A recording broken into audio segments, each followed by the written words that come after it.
La propriété est-elle une des formes de la liberté? Thèse, je ne peux pas être libre si je ne suis pas propriétaire de mon corps et des biens que j'ai acquis par mon travail. Antithèse, la propriété est à l'origine de l'injustice et de la violence.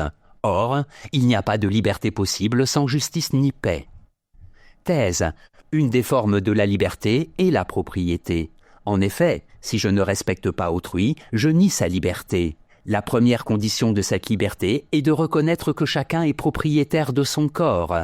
La seconde est de reconnaître que chacun est propriétaire du fruit de son travail. Premier argument, en tant que personne, je suis le seul propriétaire de mon corps. Dans le second traité du gouvernement civil, John Locke écrit « Bien que la terre et toutes les créatures inférieures appartiennent en commun à tous les hommes, chaque homme est cependant propriétaire de sa propre personne. Un homme ne peut pas être libre s'il ne jouit pas de son corps comme d'une propriété inaliénable. » Deuxième argument. La propriété est l'un des fondements des droits de l'homme.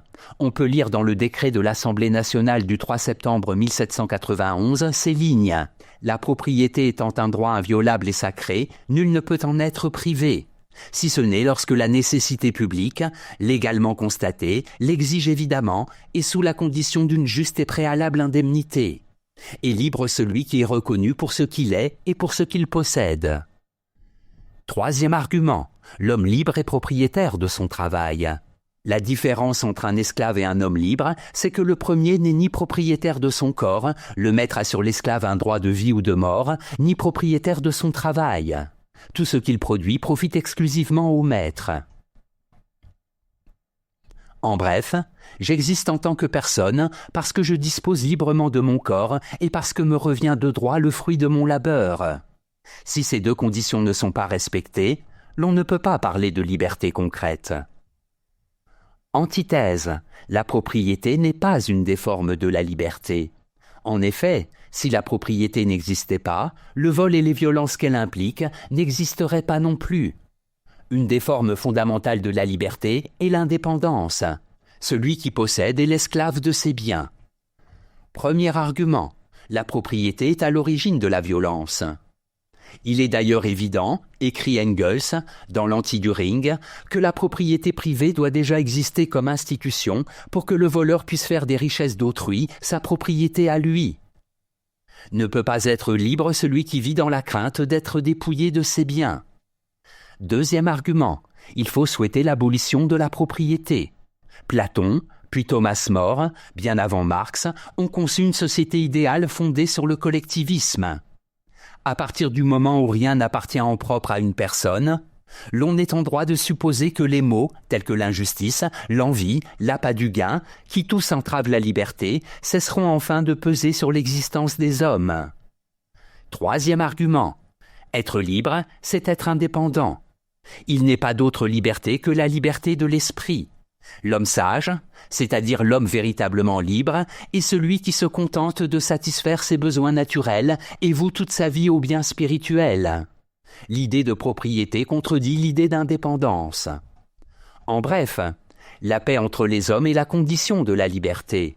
La propriété est à l'origine de luttes incessantes. Par ailleurs, n'est véritablement libre que celui qui sait ne pas être l'esclave des biens matériels. Synthèse, Marx a bien vu que la Déclaration des droits de l'homme, qui fait de la propriété l'une des formes de la liberté, servait d'abord et avant tout l'idéologie bourgeoise. Certes, nulle liberté n'existe si l'homme ne dispose pas de son corps, s'il n'en est pas le propriétaire exclusif.